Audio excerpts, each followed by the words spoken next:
welcome again to this new lecture of solar photovoltaics principles, technologies and materials. So, a lot of it now is based on solar cell technologies. So, I would recommend a few books to you. So, you can have for example, you can have a look at handbook of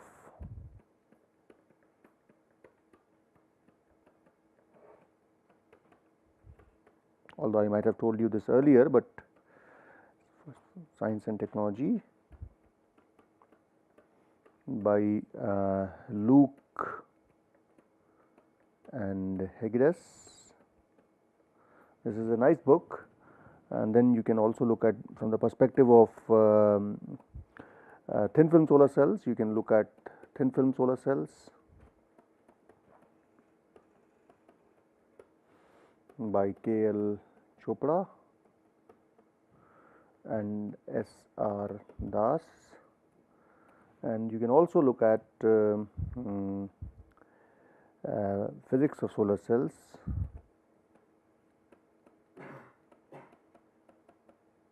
by Jenny Nelson. In addition, there are a lot of papers, reviews and articles which can be dealt with, especially for third generation. They are not present in the books, and there are a lot of other books present in the literature. So, you can look at many other books. So, now let us just do a bit of a recap in the last, what did we do in the last lecture. So, in the last lecture we looked at basically started our discussion with silicon and monocrystalline silicon, as we know. So, silicon is present in basically three primarily forms. One is monosilicon, which is basically single crystal silicon. So, wafer is single crystal, there are no grain boundaries and grains. And then we have polysilicon, which we call as polycrystalline silicon. So, you have grains of silicon which are bigger, quite bigger than the thickness of the device, and then we have amorphous silicon. These are three major technologies that are present in the market, and these are thin films. Okay. And silicon, as we know, is a diamond cubic structure material. It has a band gap of 1.1 eV. It is an indirect band gap semiconductor, and as a result it has poor absorption of light. Okay. And one uses, in the solar cell context, one uses N silicon and P silicon.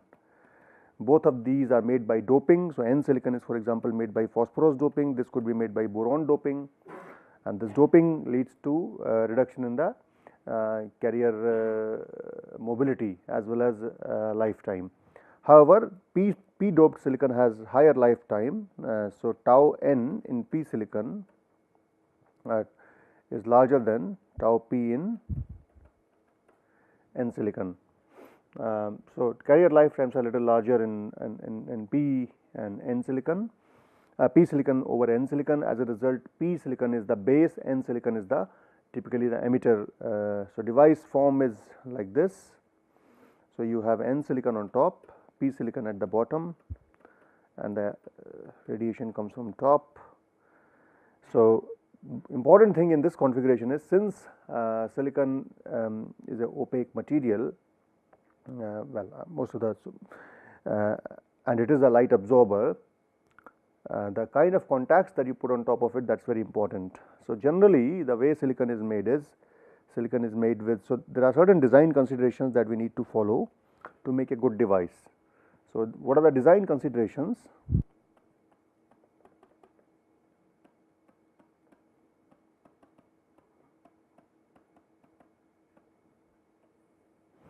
The first design consideration is the light which is incident on the solar cell. So, maximum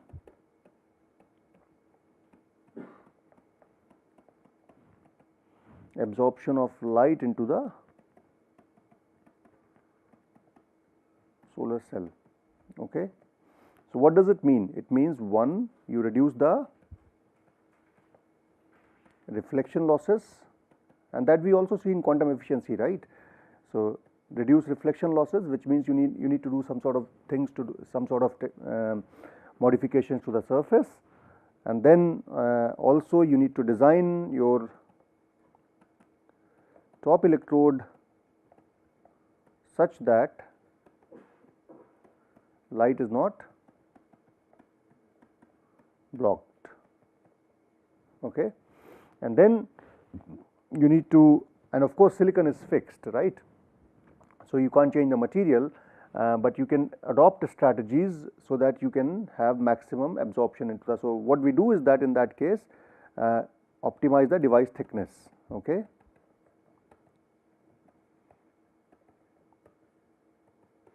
But, and this is with vis-a-vis loss of current, all right, because if you can make it very thicker, then recombination becomes a problem. So as a result, you need to basically optimize the device thickness so that you have maximum absorption and maximum current. So there is optimization between the two. And then second thing is, how do you improve the strategies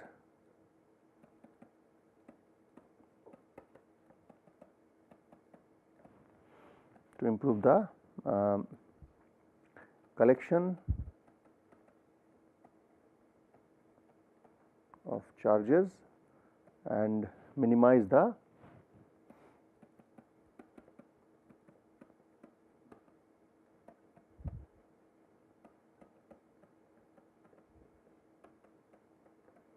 in this thing. We can also add one more thing in the top thing, is to improve the light coupling, improve the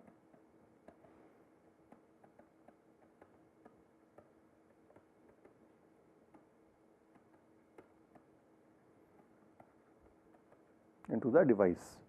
And then how do you improve the collection of charges and minimize the recombination losses? And we have and third, finally we will have how to have effective collection and extraction of carriers at the electrodes. The collection of charges here means basically in the top, in the second point, is your photon gives rise to exciton, and exciton then converts into electron hole pair. So we would like to maximize this process, and then which is going into free, so and then we have dissociation, right? So we must have strategies to maximize this process. That is, photon is absorbed, exciton is created, electron hole pairs are formed, and electron from hole pairs then get dissociated. So this is what we have to maximize. So these are certain design considerations that we need to that we consider in device fabrication. And as a result of various strategies, silicon efficiency as far as they are concerned. So silicon of as far as monosilicon is concerned, monosilicon efficiencies are of the order of 25% at the lab scale. They have achieved nearly 25% or maybe higher, a little bit higher, whereas in case of polysilicon, efficiencies are of the order of 22 to 23% at the lab scale. Perhaps 22% is the more accurate number over 23. So nearly 22%, they are not very fixed numbers, but nearly 22%. If I look at the correct numbers, yeah, so in this case it's actually the lab scale is 26.7% is the highest. Okay, this is as of 2017, and the multicrystalline has an efficiency of 22.3 is the highest, and this is from Kaneka, whereas this is from German manufacturer FSG ISC, I think it's Forschungszentrum in Germany. Okay. So these are numbers that have been achieved after modifying various design considerations. The materials, silicon material is same. I mean, you started with low efficiency, and today we are standing at 26.7 in case of monosilicon and 22.3 in polysilicon. It has come mainly through making modifications on the device and going through various design modifications, okay, going through several minute tiny changes in the devices which have led to significant improvement in the performance. So, now if we go to strategies to, for example, how do you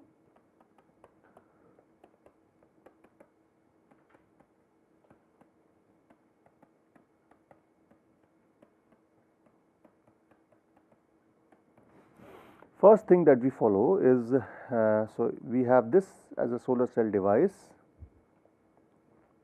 and on top we have N silicon, at the bottom we have P silicon. Okay. So, this N silicon is, of course, because N silicon is little thinner, so it's less than a micron, whereas this is about 300 to 400 micron. Okay. Now, this light comes from top here.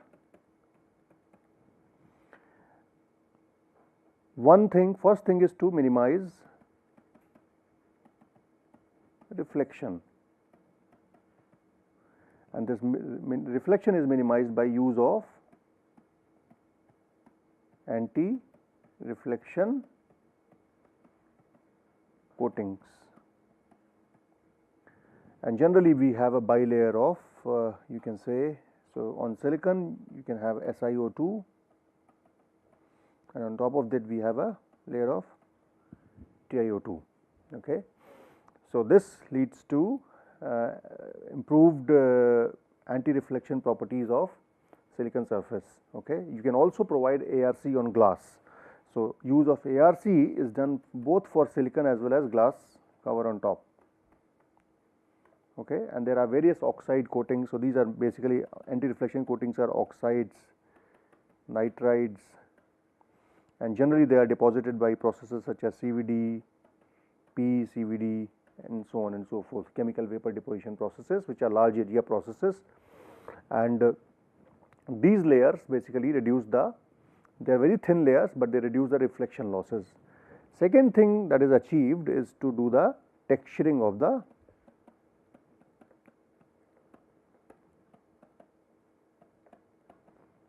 the front surface. Now, texturing means, see, silicon, generally silicon wafer is this plane is 100. Okay, this is 100 plane. 100 plane is generally cut flat. Okay, so it's pretty much planar surface. However, in silicon within 100, so if this is 100 plane, you will always have these 111 kind of planes, because it's FCC structured cubic material. These are 111 planes. Okay. If you do the etching of silicon in such a manner so that you are able to expose these 111 planes in such a fashion so that this is removed, and what you are left with a surface like this. So, we have a surface in which we don't, although these planes are all 100 planes, on the top, because of chemical etching, we have preferentially removed the atoms from certain planes so that 111 plane is exposed. So, these are all 111 planes which are at certain angles to 100. You can calculate it's about 54.7 degrees. So, these 111 planes improve the optical absorption. So, when the light now comes, so in this case if the light came, it would directly get reflected. Okay. Here, if your light comes in this fashion, part of it will get absorbed, part of it might get reflected, it might go there, then it might go there. So, basically you have maximized the absorption of light by this surface texturing. So, this surface texturing can be done by chemical methods, by use of appropriate etchants or acids. Okay. This is one strategy that is adopted. Second strategy that you can adopt is to improve the contacts design. So, of course, one strategy is you have the surface, textured surface, and if you want to put contact on it, of course, you will have to put contact because you want to extract the charges. When you put the contact, if you put the contact like this, which is a metallic contact, okay. If you put a metallic contact like this, so this is metallic contact. Since metals are opaque, this is going to reduce light transmission. Even if you put a thin layer of metal with certain transmission, it is going to reduce the light transmission. Okay. So this is no, which means you can't completely cover the surface of silicon with the metal because it will block the light, even if it is a thin layer of metal. So another strategy that is useful to adopt is to use this kind of surface. So again, have textured silicon surface, and you use the contacts which are buried inside. So you have deep contacts. So you have contacts in this fashion buried inside the solar cell. So you have contacts buried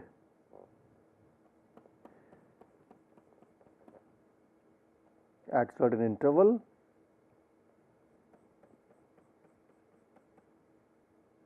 So these contacts, so you have you maximize the interfacial area. Okay. So this is metal contact.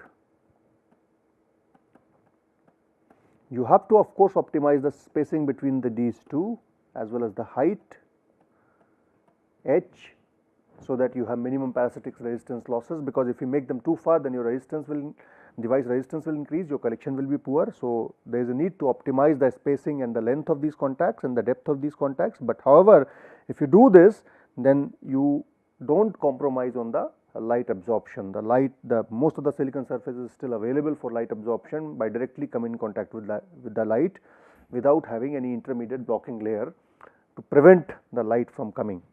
So these are basically metal contact, basically N type contact, because underneath you will have N silicon. Okay. So in the vicinity of these contacts, the silicon is little heavily doped. So in the vicinity, silicon is N silicon, N plus silicon, and in the underneath it will be little lightly doped, less heavily doped silicon. So basically what we have a differential in dopant concentration in the silicon in the vicinity of contact. So if this is contact, if you zoom it up, in the vicinity you have higher dopant concentration, higher Nd. In the region surrounding it you have lower Nd. This helps to prevent the recombination near the contacts, and also it helps to make a good graded contact, because carriers will go fast towards the contact. So when you have this little gradient in the dopant concentration, there is a gradient in the bands also. So carriers get slowed down as they reach the contact. So the surface recombination is a little lower as compared to having a uniform doping around it. So these are certain ways to, and then of course you can also increase the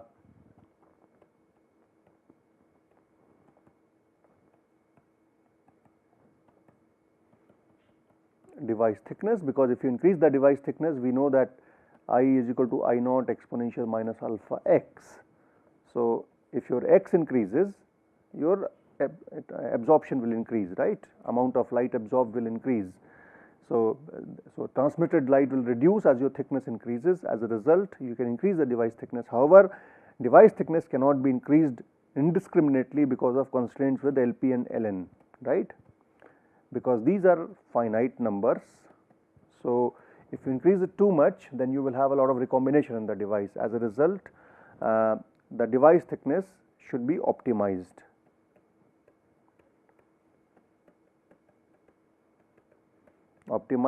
Vis-a-vis LP and Ln. and as I said, top contact coverage, the coverage area of the top contact metal contact has to be optimized. So, these are certain methods to improve the optical losses, to reduce the optical losses. And then of course, doping plays a very important role.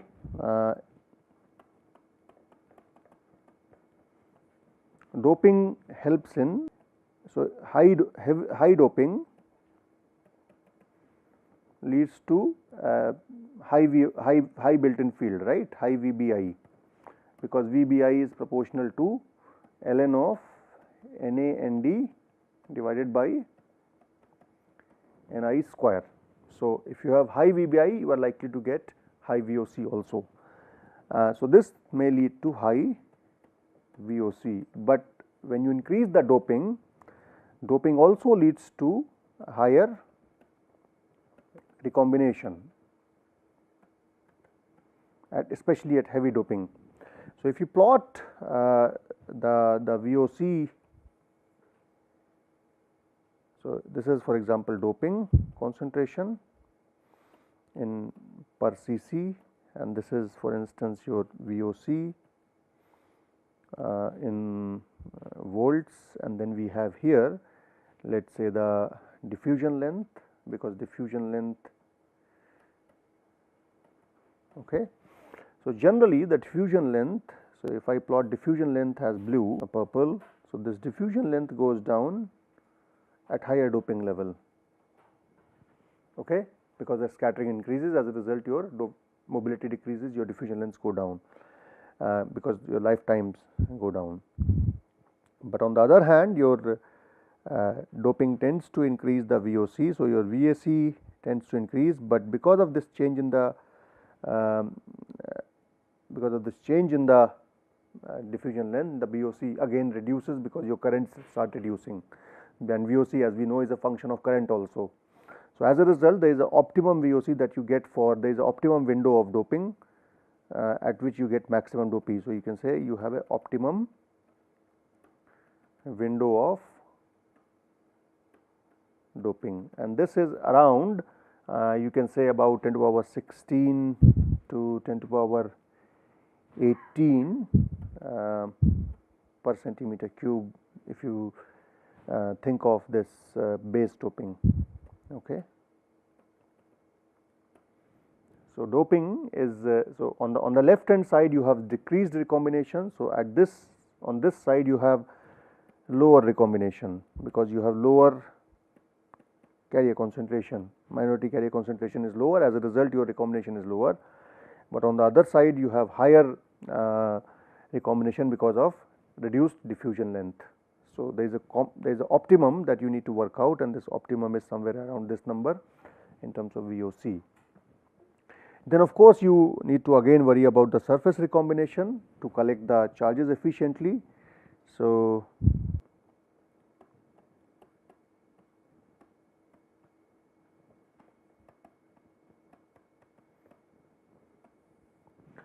surface recombination, one thing, there are a lot of things people do. So, for instance, if you have a solar cell like this, right, you have N silicon, you have P silicon. So, what generally people do is that one, they make a layer of silicon oxide on the top surface. So, this is SiO2 formation on top, a thin layer of silicon oxide, which leads to surface passivation by suppressing the dangling bond density. So, that reduces the surface recombination. So, reduces surface recombination. Then we have, if you have contacts, let us say if I put contacts now, let us say these are my contacts.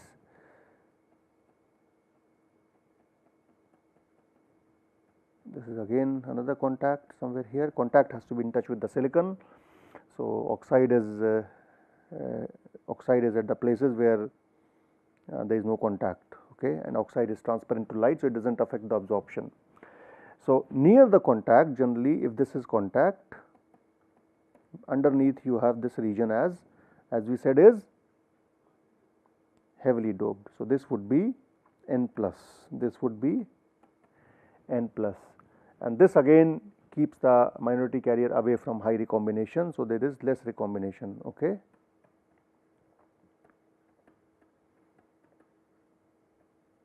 Alright, as you apply the bias, the minority current increases and minority carrier concentration increases, so you would like to prevent the recombination to have to reduce the recombination current. And then we also do heavy doping at the rear of the cell, so this region is also little heavily doped.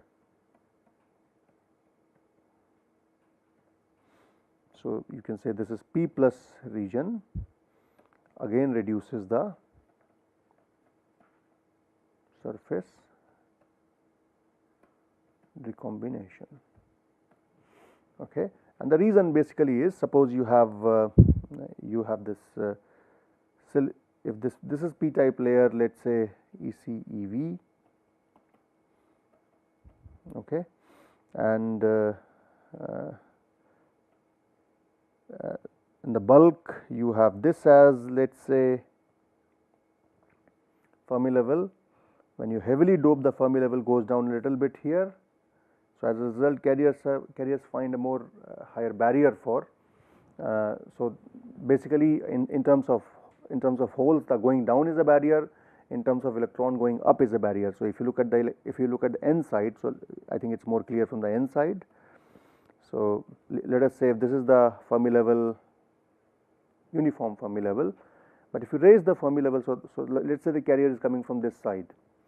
If you raise the Fermi level a little bit here, if this Fermi level is higher as compared to the Fermi level somewhere else, the carrier will face a little bit of barrier.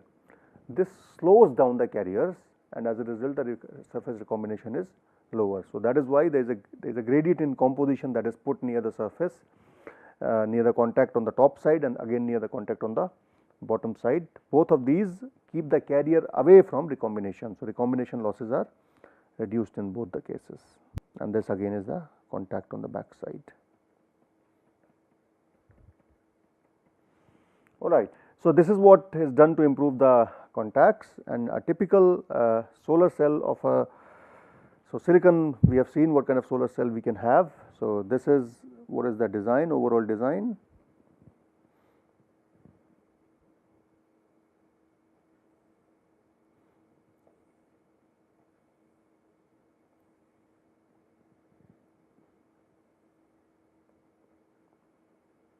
Okay. So on top we have N silicon, at the bottom we have P silicon. So on this side, so this is let us say N silicon part. On the top we have contact fingers. So the contact fingers will be somewhere like this, and you need to optimize their length and their breadth, so that you have optimized series resistance, because and you can't cover the surface too much because of optical losses. So these are contacts.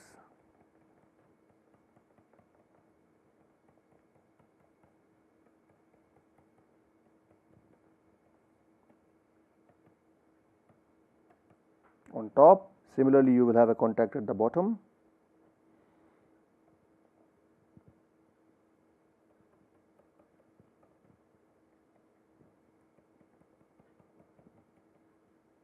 So this is bottom contact, which is positive, this is negative, and this is about 300 micron, and this is about 0.2 to 0.3 micron. So whole device is roughly 0.3 mm thick, and on top we have a layer of ARC, that is anti-reflection coating, and your light comes in this fashion. It will come from top and then it will get absorbed in the rest of the solar cell, and in the here you will form the depletion zone. So you will have positive charges here